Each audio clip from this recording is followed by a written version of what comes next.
ஆஷா போஸ்லே மேடமோட மறைவு எல்லாருக்குமே இசைத்துறை, திரைத்துறை எல்லாருமே ரொம்ப சோகத்துல இருக்காங்க. அவங்க பாடின தமிழ்ல ஃபர்ஸ்ட் அறிமுகமான சண்பகமே சண்முகம் எங்க ஊர் பாட்டுக்காரன், அது இப்பவும் வந்து எவர் கிரீனா கொண்டாடப்பட்டது. மக்கள் வந்து நினைவு கூர்றாங்க அந்த பாட்டை. ஆமா, அது உங்களோட கரியர்ல எந்த அளவுக்கு மேம் முக்கியத்துவம் வாய்ந்த பாட்டா நீங்க நினைக்கிறீங்க? உங்களுடைய கருத்து வேணும் மேம். அது ஆக்சுவலி ரொம்ப ஒரு பெரிய பிளஸ்ஸிங் தானே, லக்கி தானே. ஐ எம் லக்கியஸ்ட் பர்சன் இல்ல, பிளஸ்ஸிங். பயங்கர ஒரு ஹம்பிளான ஒரு பர்சன். அப்புறம் இளையராஜா கம்போஸ் பண்ணிருக்காரு, கங்கைமரன் சார் டைரக்ஷன்ஸ்ல அந்த பாட்டு நடிச்சப்போ அது படம் சூப்பர் டூப்பர் ஹிட் இல்ல அது. கண்டிப்பா கண்டிப்பா. அது எங்களுக்கு ஒரு 5வது 6வது படமா என்னோடது. அவ்வளோ பயங்கர சூப்பர் ஹிட் ஆயிடுச்சு. அது அவ்வளோ சந்தோஷமா இருந்துச்சு எனக்கு. அந்த அவங்க பாடி அதுல நான் நடிச்சிருக்கேன்ல, அதுல ரொம்ப பெரிய கிரேட் இல்ல. இன்னைக்கும் இத்தனை வருஷம் கழிச்சும் ஜனங்க அது ஞாபகம் வச்சிருக்காங்க. ரொம்ப ஃபீலிங் வெரி வெரி பிளஸ்ட். அப்புறம் ரொம்ப மிஸ் பண்றேன். அவங்களுடைய ரெஸ்ட் இன் பீஸ்க்காக இன்னைக்குல இருந்து என்னுடைய பிரேயர்ல அவங்களுடைய பேர் சேர்த்துக்கப்படும். ரொம்ப சேடா தான் இருக்கு. பட் ஏஜ்னு ஒண்ணு இருக்கே, இதுவும் கடந்து போனோம்னு சொல்லிட்டு எல்லாரையும் நல்ல நல்ல லெஜெண்ட்ஸ் எல்லாம் நம்ம இழந்துகிட்டே இருக்கோம்.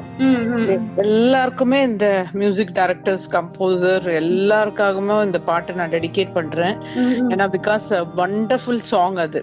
அது ரொம்ப அந்த பாட்டுமே அவங்க லாஸ்ட்ல அழுந்தாங்க, நானும் அழுந்தேன் அந்த பாட்டு முடிச்சோன்னே. அந்த பாட்டை நிறுத்து ஷார்ட் நிறுத்தும் போது கங்கைமரன் சார் சொன்னாரு, இந்த பாட்டு வந்து மியூசிக் இதுல ரெக்கார்டிங் பண்ணிட்டு இருக்கும்போது லாஸ்ட்ல அவங்க நினைச்சு அழுந்தாங்க. அதே மாதிரி அந்த ஷார்ட் கட் பண்ணதுக்கு அப்புறமும் எனக்கு அந்த பாட்டு வந்து என்னமோ ஒரு பயங்கர ஒரு ஃபீலிங் வந்து எனக்கு. என்னுடைய படங்கள் ஒரு 10-40 படங்கள் எனக்கு கம்போஸ் பண்ணிருக்காரு இளையராஜா சார்.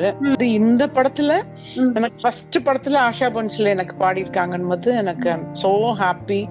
எனக்கு அந்த டைம்ல நான் ரொம்ப அப்படியே பீக்ல இருந்தோம்ல. அந்த சாங் மதுரையில தான் வச்சாங்க, மதுரையில வச்சுதான் எடுத்தாங்க.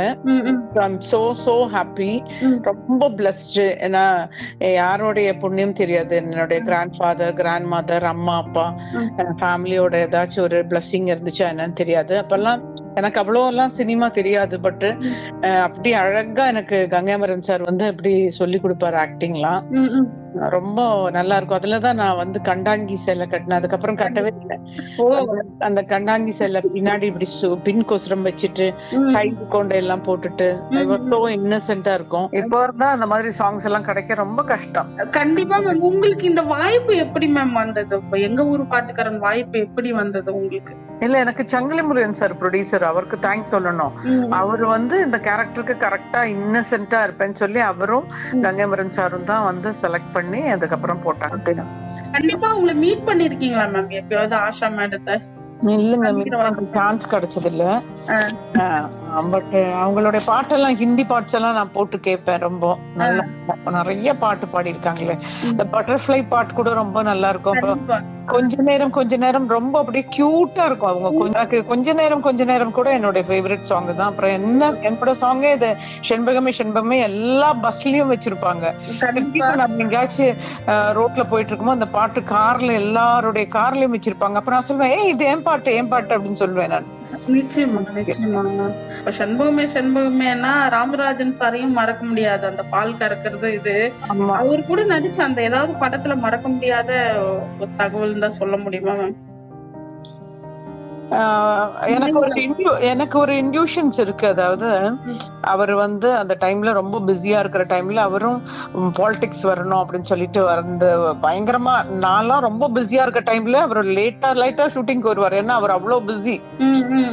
நிறைய பேர் இருப்பாங்க அப்படியே, அந்த பிளாக் ஹெட்ஸ் எல்லாம் அப்படி எல்லாம் வருவாங்கல்ல, பாடி கார்ட்ஸ் எல்லாம். டைம்ல அவர் பாலிடிக்ஸ் ஆகி அப்புறமா எம்பி எல்லாம் ஆனாருன்னு நினைக்கிறேன். இல்லையாவா? எம்பி ஆனாரா? எம்பி ஆனாரு. ஓகே. அந்த டைம்ல அவருக்கு வந்து பாலிடிக்ஸ் ரொம்ப இன்ட்ரெஸ்ட் இருக்கும்போது நான் சொல்வேன், சார் ஒரு ரஜினிகாந்த், ஒரு கமலஹாசன், ஒரு எம்ஜிஆர், ஒரு ஜெயலலிதா, ஒரு கலைஞர் மட்டும்தான் இருக்க முடியும். அதுக்கப்புறம் வர்றதெல்லாம் அது டூப் காஃபியா தான் வரும். ஒரு எம்ஜிஆர் மாதிரி வரவே முடியாது. நம்ம வந்து எப்பவுமே அது தெரிஞ்சுக்கணும். நம்மளுக்கு வந்து புகழ் இருக்கும்போது மேலயா இருந்துட்டு இருக்கும்போது கீழே அதுக்கப்புறமா நினைச்சு பார்க்கணும் எல்லாமே. வந்து பெரிய ஒரு நம்மளும் ஒரு பெரிய எம்ஜிஆர் அப்படின்னா இந்த சினிமாவோட புகழ் வந்து கொஞ்ச நாளுக்கு இந்த கிராஃப்ட் மேல ஏத்திடும், அப்புறம் ஒரு நிமிஷத்துல கீழே டபார்னு கீழே போட்டுரும். சார் ஒரு எம்ஜிஆர் தான் சார் இருக்காரு. ஆமாமா ஆமாமாங்க, நீங்க சொன்னது எனக்கு புரிஞ்சிச்சு அப்படின்னு ரொம்ப வருஷத்துக்கு அப்புறம் சொன்னாரு. எப்பவுமே வந்து நிறைய படங்கள் அவரு கிராமத்து படங்கள் பண்ணிருக்கலாம். அப்பவும் ஹெல்த் வந்து பாத்துருந்துருக்கணும். ஆக்சிடென்ட் ஆச்சுன்னு நினைக்கிறேன் அதுக்கப்புறமா. கண்டிப்பா. ஆமா ஆமா. எப்பவுமே தலையிடுறது இல்ல. எனக்கு வந்து நாங்க வந்து எங்க ஊர் பாட்டுக்காரன் பண்ணிக்கிறது தான் நளினியம்மாவும் அவங்களும் கல்யாணம் பண்ணிக்கிட்டாங்கன்னு சொன்னாங்க. அப்பதான் கல்யாணம் ஆச்சுன்னு நினைக்கிறேன். அதனால அதுக்கப்புறமா நான் ஒரு 20-30 வருஷம் ஆயிடுச்சு அவர்கிட்டயே. ரொம்ப நாள் இப்பதான் ஒரு அவங்களுடைய கல்யாணத்திலயோ அவங்க குழந்தை கல்யாணத்திலயோ பொண்ணு பையனோட கல்யாணத்திலயோ இதுக்குதான் பார்த்தேன். வேற என்ன சொத்து சுகம் இருந்தாலும் நான் அதுல ரொம்ப பிலீவ் பண்ணுவேன். Health is wealth. First health தான் பாத்துக்கணும். அதுல ஆஷா போன்ஸ்லேமாக்கு வந்து 92 இயர்ஸ். அப்ப இவ்வளவு தூரம் இருந்தது பெரிய கடவுளோட தான். கண்டிப்பா இன்னும் கொஞ்ச நாள் கூட இருந்திருக்கலாம். ஆனா ஏஜ் ஃபேக்டர்னு ஒண்ணு இருக்குல்ல. இப்ப இளையராஜா சார் பத்தி இப்ப உங்களுடைய கடலோர கவிதைகளா இருக்கட்டும், நிறைய ஹிட் பாடல்கள் கொடுத்திருக்காரு. இந்த பாட்டும் வந்து இன்னைக்கு வரைக்கும் எவர்கிரீனா இருக்கு. இளையராஜா சார் பத்தி உங்க அவரு எனக்கு கடவுளுங்க இவங்க எல்லாம்.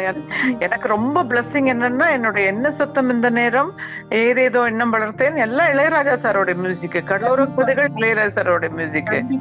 எல்லாமே வந்து great directors working with all legends people.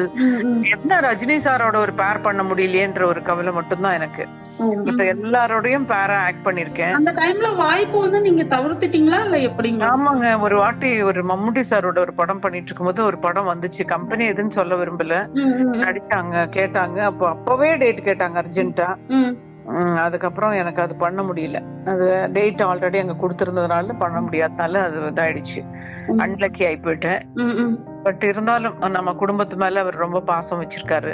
அவங்களுக்காக அவங்களோட peace of mind rest and பீஸ்க்காக நான் வந்து ப்ரே பண்ணிக்கிறேன். எல்லாருமே வந்து ரொம்ப ஹெல்த் நல்லா பாத்துக்கணும். ஏஜ் ஒவ்வொரு நாளும் ஒவ்வொரு நிமிஷமும் கடந்து போயிட்டே இருக்குல்ல, அதுல நிறைய ஸ்ட்ரெஸ் இருக்கும். இந்த மாதிரி பாட்டெல்லாம் கேட்டாலே ரொம்ப நிம்மதியா இருக்கும். அதுல எனக்கு வந்து நல்ல நல்ல பாட்டுகள் அமைஞ்சுது.